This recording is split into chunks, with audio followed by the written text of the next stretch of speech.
But we start with the latest spin-off from a celebrated comedy team. The League of Gentlemen, the surreal and creepy TV series, which ran for 3 years at the turn of the 21st century, is beginning to rival Monty Python as a source of high-profile solo and duo projects. Ex-Leaguer Mark Gatiss co-created Sherlock and is currently appearing in Coriolanus on stage. While Jeremy Dyson's hit play Ghost Stories is about to return to the West End, and Steve Pemberton and Reece Shearsmith have combined stage roles with writing and starring on TV, first in Psychoville and now inside Number 9. 6 suspense stories set in different locations, including a wardrobe in which a house party of adults revive their childhood game of sardines. Come and get your lollipops. Where are those children hiding? Now then, if I were going to secrete myself in this room, where would I go? Not behind those curtains that are migraine waiting to happen. Would I enjoy spending time in the closet? Oh, not interrupting anything, I hope? Come on! Oh, it's like the back room of Cinderella's at Wakefield. Stuart. You two know each other then, do you? Unfortunately, yes. They're partners. Reece Shearsmith and Catherine Parkinson in a scene from Sardines, the first of the half-dozen stories that each take place in an address, a house, flat, theatre, dressing room with the number 9. When I spoke to Reece Shearsmith, I suggested that he and co-writer Steve Pemberton had done well to sell the idea of a series of self-contained stories. Broadcasters don't like them because there are no economies of scale. Yes, if there is a downside, if I was in court and the prosecution were shouting at me about that, that would be what they would say is the bad thing about anthologies, because there's no momentum, there's no build-up of an audience, because they don't know what they're going to get each week. You can't starting again with a clean slate every time. And yet I say that that's one of the joys of the anthology, that you get the tone of something and you understand kind of what you're in for, but you don't quite know how it's going to be repackaged each week. So we're harking back to a time that we know people enjoy with great anthology series like Tales of the Unexpected or Nigel Neal's Beasts, if you want to go further back. The other thing prosecuting counsel would say, there's a lot more money around in TV in those days, and one of the big problems, if you write a sitcom set in, or a drama set in, largely in a pub, or a leisure centre, you keep going back.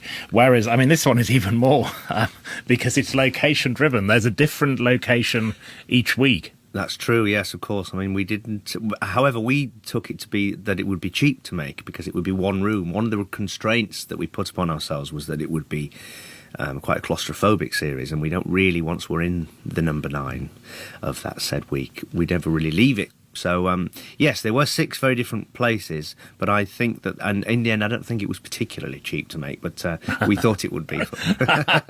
And number 9 in the series, without giving too much away, it can be various things. It can be a large, posh people's house, or it can be a flat, or it can be a number 9 dressing room, or it can be a split-level glass modern millionaire's house.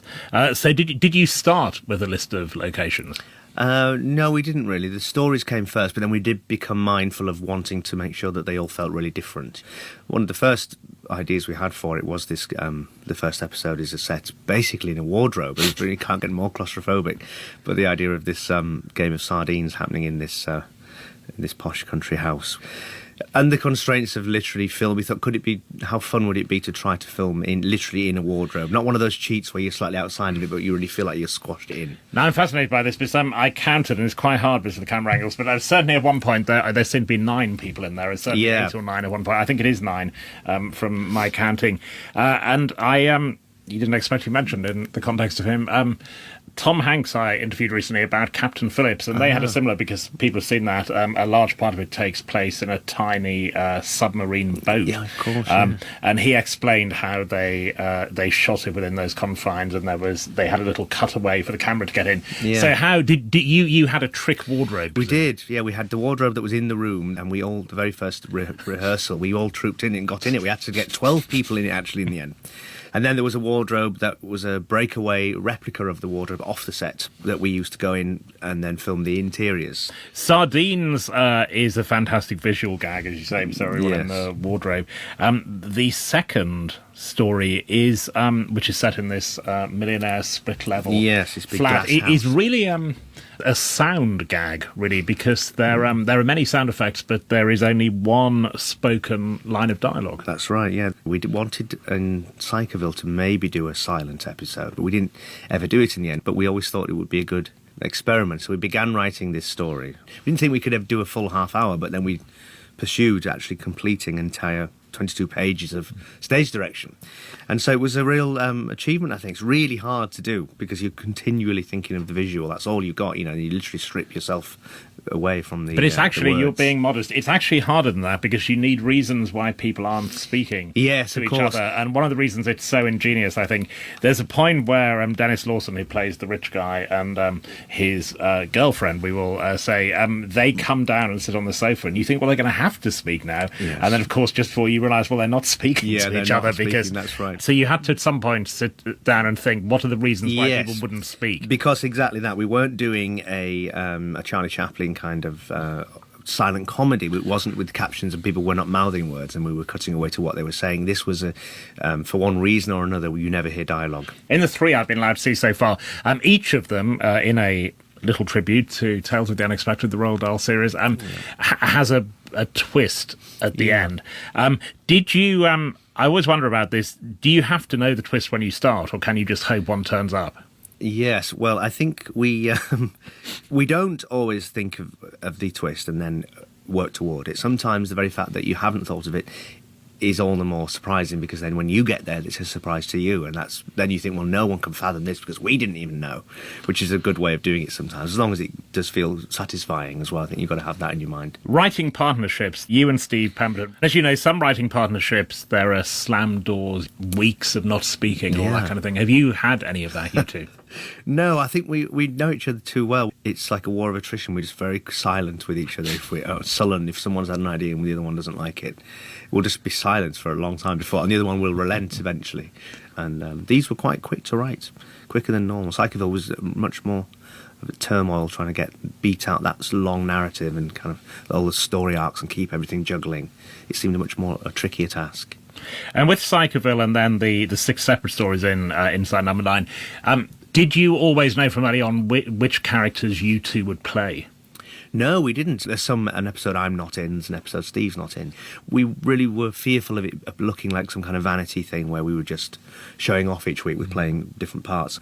So we tried to play people that were kind of in our age range and also cast it well with other actors. And you have a variation of the Monty Python question. Other people's projects, you and Betty Blue Eyes, Steve has done West End stuff as well. Yeah. Do you go to each other's first nights? Yes, we are very supportive of each other. Yeah, we do go and see each other's stuff. And when you go round, as they say, to the dressing room afterwards, are there set rules for that? I mean, if you thought it wasn't very good, would you tell each other? That's really a very tricky question, Mark. Because there are rules about this.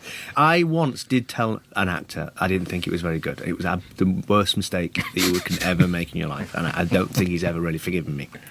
So you absolutely just have to say it's brilliant. Well played. Steve always says, well played. And yet another variation on the Monty Python question, which merges into the ABBA question, is the reunion. We might as well get it out of the way. League of Gentlemen reunion. Having seen Monty Python apparently bring in millions for a reunion, will you leave it until you're all 70, 75? Well, in 2019, it'll be 20 years since the League of Gentlemen horrifically began on television. So I think if there was going to be anything, it might be then. On December the 1st last year for the Royal Free Hospital, we did a charity thing and we did some sketches for the first time in 10 years, nearly 8 years. And it was lovely. And such a lot of love in the room for it. I never really anticipated it would be such a big deal for people. Because I lived through it and I don't remember it being that loved, you know. I think there's a bit of revisionist rose-tinted glasses going on with how liked it was. But anyway, I think if we did it, we'd just be so careful not to spoil it. And it may well be some of the untold stories of the Royston Vasey characters, but probably it would be more exciting, I think, to do a new thing under the banner of the League with me, Mark, Steve and Jeremy writing together, but with a new, entirely different story. That would be my favourite thing. Reece Shearsmith. Inside Number 9 begins tomorrow at 10 p.m. on BBC Two.